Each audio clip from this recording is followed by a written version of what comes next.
Hello, good morning, class third. Class third, today I am going to explain chapter 6, The Ugly Duckling. In our before video, I have already sent you difficult word meaning of this lesson. इस difficult मतलब जो भी difficult words हैं उनकी जो meaning है वो मैंने ऑलरेडी आप लोग को प्रोवाइड कर दी है. You should learn and right difficult word meaning. Okay, now I am going to start, so listen carefully. First of all, we will look before we start. इसको ज़रूर देखें.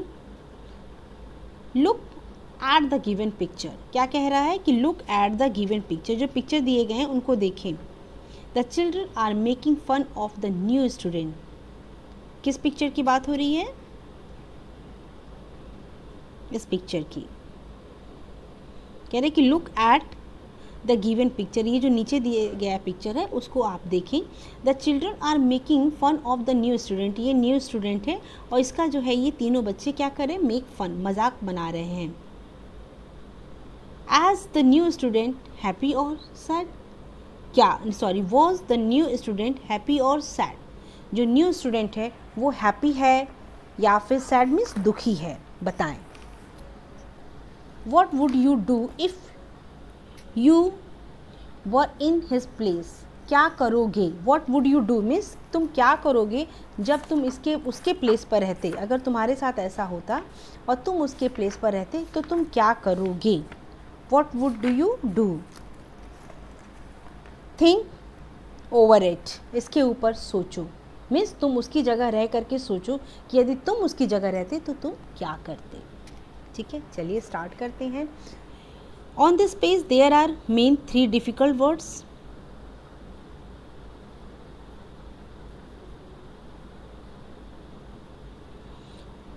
Clutch of eggs.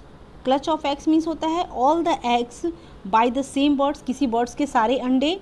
रिकॉल याद करना.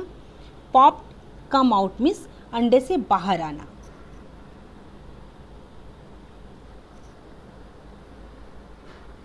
Once upon a time, एक समय की बात है, a duck family lived near the edge of a lake. Edge means होता है किनारे. EDGE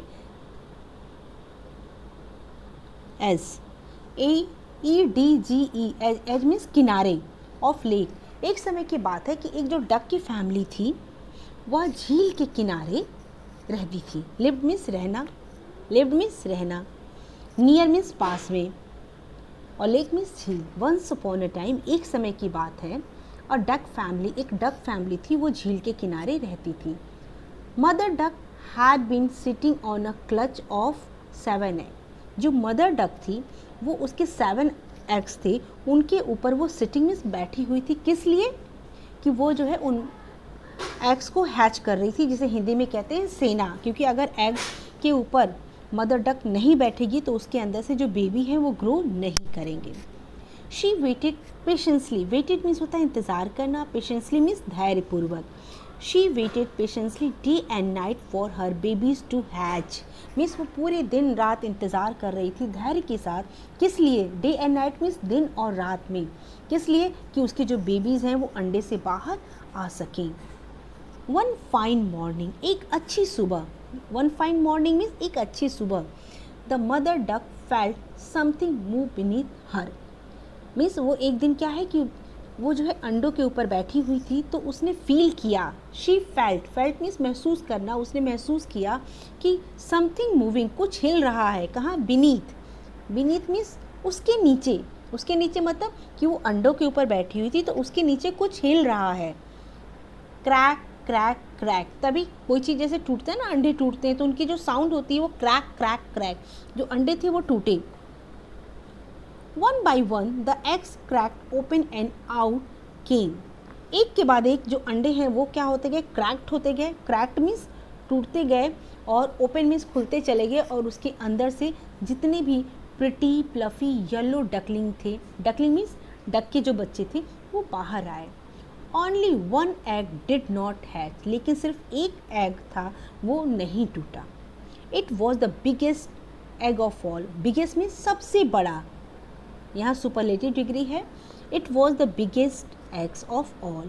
जितने भी अंडों थे उनमें वो सबसे बड़ा अंडा था. Mother duck could not recall.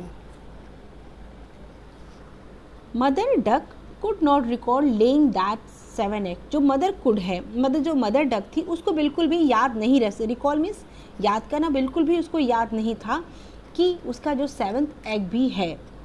How did it get there means उसको लगा कि अरे how did it get there means ये कैसे छूट गया. Did I count the eggs wrongly, क्या मैंने जो काउंट किया था अपने अंडों को वो गलत था. मदर डक वंडर्ड मीन्स वो उसको बहुत सरप्राइज हो रहा था कि उसके जो एग्स थे मतलब उसमें से तो बच्चे आ गए, ये जो सबसे बड़ा एग है ये कैसे मतलब यहाँ पे रह गया. देन सडनली तभी क्या होता है, क्रैक एक साउंड आता है. Out from the large brown egg popped a large strange duckling with grey feather. Popped means बाहर आना. तभी जो है वो अंडा क्रैक हुआ और उसके अंदर से लार्ज मीन्स बड़ा, ब्राउन मीन्स भूरा, जो एक अंडा था मतलब उसके अंदर से एक लार्ज बड़ा स्ट्रेंज मीन्स आश्चर्यजनक जो डकलिंग है वो बाहर आया, जिसके जो पंख थे, जो फैदर था वो किस कलर का था, ग्रे कलर का था. The bird did not look much like a duck. लेकिन उसके अंदर से जो डकलिंग था वो और जो उसके जो भाई बहन थे उनके साथ उसका मैच नहीं कर रहा था, वो उन लोगों से डिफर लग रहा था. वो क्या लग रहा था, वो एक स्ट्रेंज, एक अद्भुत, एक आश्चर्यजनक लग रहा था.